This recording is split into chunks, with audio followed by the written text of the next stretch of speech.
એ ગીત 6 વાગી ગયા, ઊભી થા હવે. હે ભગવાન, આ છોકરી ઉઠવામાં નહીં સમજે. એક તો મોડું મોડું થાય છે. એ ગીત, આ ઊભી થા ને, 6 વાગી ગયા છે. તારો ચા બની ગયો. હજી ધ્રુવીના ને ઓલીના ચોપડા તૈયાર કરવાના, આરુષીના. હા થા જલ્દી, હાલ હવે. આનો ઓલી પ્રોજેક્ટની કલર પેન ક્યાં? એને આજે પ્રોજેક્ટ દેવાનો છે, એની કલર પેન આમાં હતી. એમાં જ હતી. હવે આમાં નથી, એને દેવાની છે આજે. ખાનામાં નથી ને? એનું ઓલું પેપર નથી. હે ભગવાન, ક્યાં ગોતું મારે હવે. એ ધ્રુવી, ઊભી થા, તારું દૂધ તૈયાર થઈ ગયું. સ્કૂલનું મોડું થઈ જાય પછી નોટ આવશે. જલ્દી ઊભી થા. એ હાલો જલ્દી, મોડું થાય છો હવે. મમ્મી આ તો લે પેલા નેપકિન. હા લ્યો, હાલો જલ્દી. લાવ બેગ, લાવ મને, લાવ.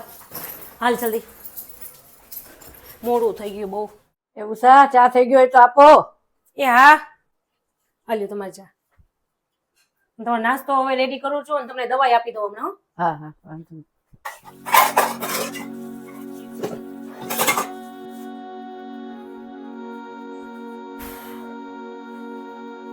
ઉષા, મારું પાકીટ ને એ બધું તે રાખ્યું હાચવીને કે નહીં? મારે ઓફિસે જવાનું મોડું થાય છે યાર. અરે મેં બધું રેડી કરી નાખ્યું. આ જો પથ્થર ઉપર તમારા ચશ્મા, ગાડીની ચાવી, તમારું પાકીટ, ઓલું મોટું પાકીટ. કાલે યાર પાકીટ ભૂલાઈ ગયું તું. યાદ રાખતી હોય તો યાર, કઈક ને કઈક ઓફિસે મને ભૂલાઈ જતું હોય ગમે ત્યારે. હાવ મેં પથ્થર ઉપર જ રાખ્યું તું બધું.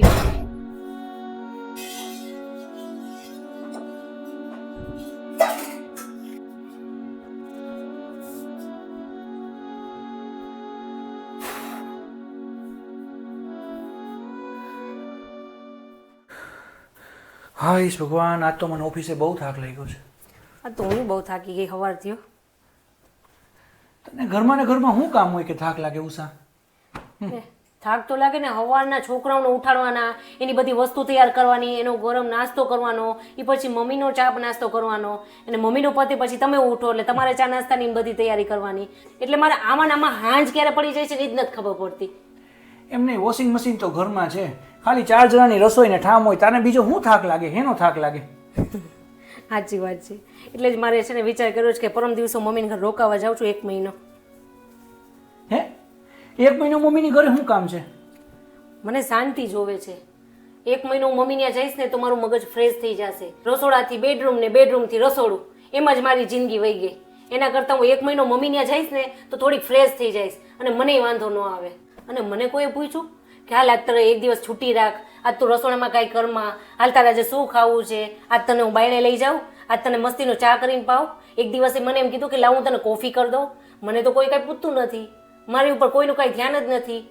હું માણસ છું ને, એટલે હું બહુ થાકી ગઈ છું. હું મમ્મીના ઘરે જઈશ ને તો મને શાંતિ મળશે. પણ એ, અરે યાર. પપ્પા, મમ્મી હાચું કા જશે 1 મહિનો? હા બેટા, એને કીધું એટલે જાય તો ખરા જ ને. તો ઠામ લુગડા ને બધું કોણ કરશે?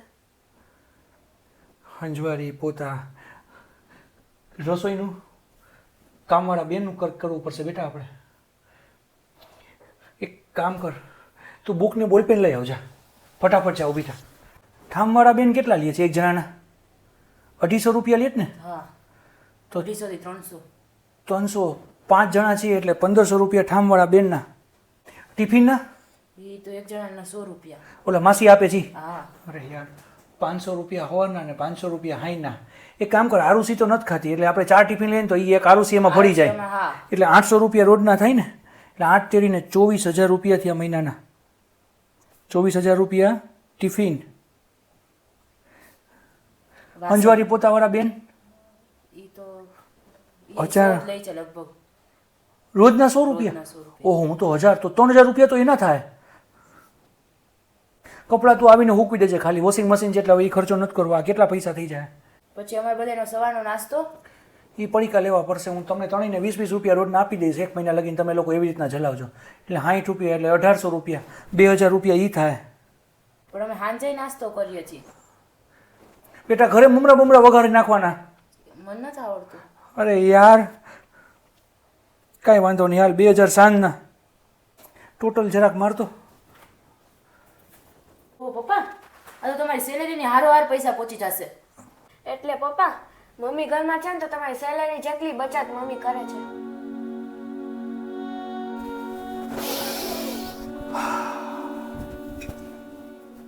કેટલા દિવસ રોકાવું છું?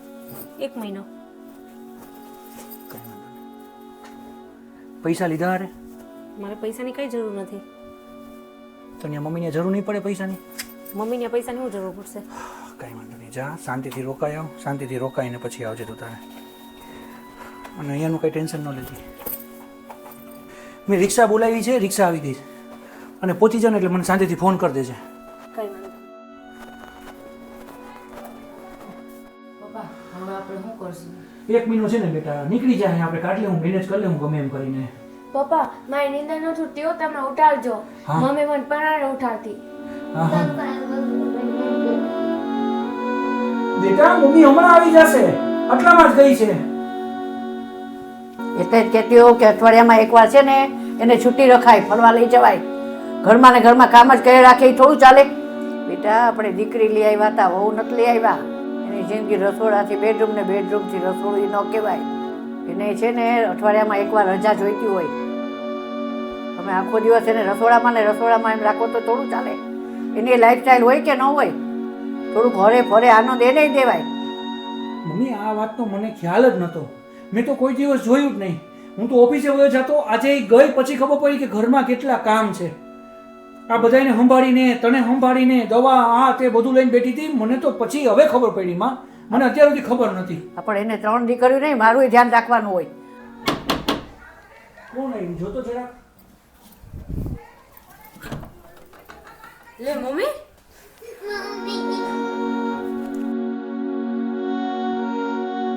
એટલે હું થયું, કઈ ભૂલાઈ ગયું તને? ભૂલાઈ હું જાય? આ ઘરની ઓળીમાં મારું માનું ઘર જ ભૂલાઈ ગયું છે મને. હાલે જો હવે એક વાત કહું, હવેથી દર રવિવાર આપણે બે હારે રજા ઉજવશું ને મારાથી જેટલું થશે ને રવિવારે હું તને ઘરમાં કામ કરાવીશ. મમ્મી અમે અમારા ચોપડે હાથે કરી લેશું તો યાર. મમ્મી હું મારી રીતે જ ઉઠી ગઈ છું. વાહ વાહ વાહ.